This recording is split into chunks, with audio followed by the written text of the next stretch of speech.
বিসমিল্লাহির রহমানির রহিম। গতকালকে ঢাকাতে বিমান দুর্ঘটনায়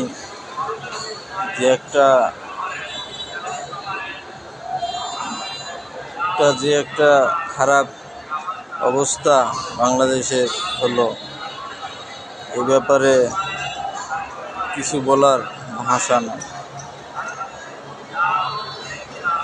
এরম মৃত্যু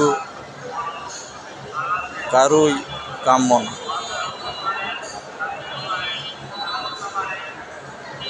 যেসব মানুষ মারা গেছে, আল্লাহ যেন তাদের শহীদি মর্যাদা দান করে।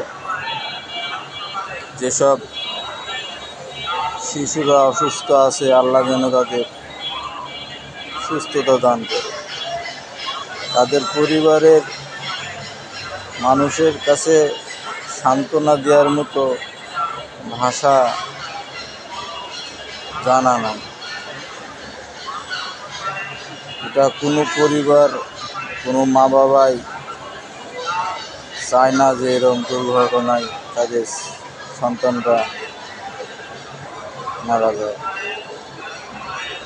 আল্লাহ তাআলার কাছে তাদের জন্য দোয়া ছাড়া আর কিছুই অবশিষ্ট নয়। আল্লাহর কাছে তাদের জন্য দোয়া করতে হবে। যারা অসুস্থ আছে তাদের সুস্থতা কামনা করতে হবে। এছাড়া কোনো সান্ত্বনামূলক কথা বলি যাওয়ার মতন পরিস্থিতি নেই। ফেসবুক, ইউটিউব খুললেই, ইনস্টল করতে গেলেই এইসব জিনিসগুলো চোখে ভাসছে। এত খারাপ লাগছে যে বলা যায় না। একটা মানুষ, সুস্থ মানুষ আগুনের তাপে পুড়ি ঝলসে আছে, কি কষ্ট। বিমান পড়িছে, শব্দে মৃত মানুষ মারা গেছে ভয়ে আতঙ্কে, তারপরে তার শরীরটা আগুনে পুড়ি ছারখার হয়ে গেছে। এমন একটা দুর্ঘটনা বাংলাদেশে ঘটলো। আল্লাহ তাআলা মানুষকে পরীক্ষা করছে।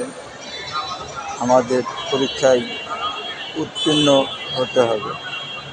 আল্লাহ যা করে ভালোর জন্যই করে।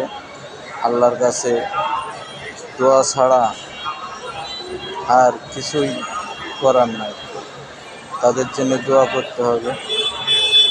মানুষকে বুঝতে হবে যে মানুষ কোন পথে আছে, মানুষকে কোন পথে যাইতে হবে। বিমান নিয়ন্ত্রণ হারিয়ে যে অ্যাক্সিডেন্টটা হয়েছে, মানুষ অনেক চেষ্টা করছে, দূরের থেকে আমরা তো যেতে পারছি না। যারা কাছে ছিল তারা দেখছে পরিস্থিতিটা, অনেক খারাপ অবস্থা। এসব কথা বলতে গেলে কি বলবো ভাইবি বাসেন, বলতে গেলে গায়ের মধ্যে শিংড়ে উঠছে। এমন একটা অবস্থা। আল্লাহ তাআলা রহমত নাজিল করে, যারা মারা গেছে তাদের শহীদি মর্যাদা দান করে, যারা বাইচে আছে তাদের সুস্থতা দান করুন। আমিন।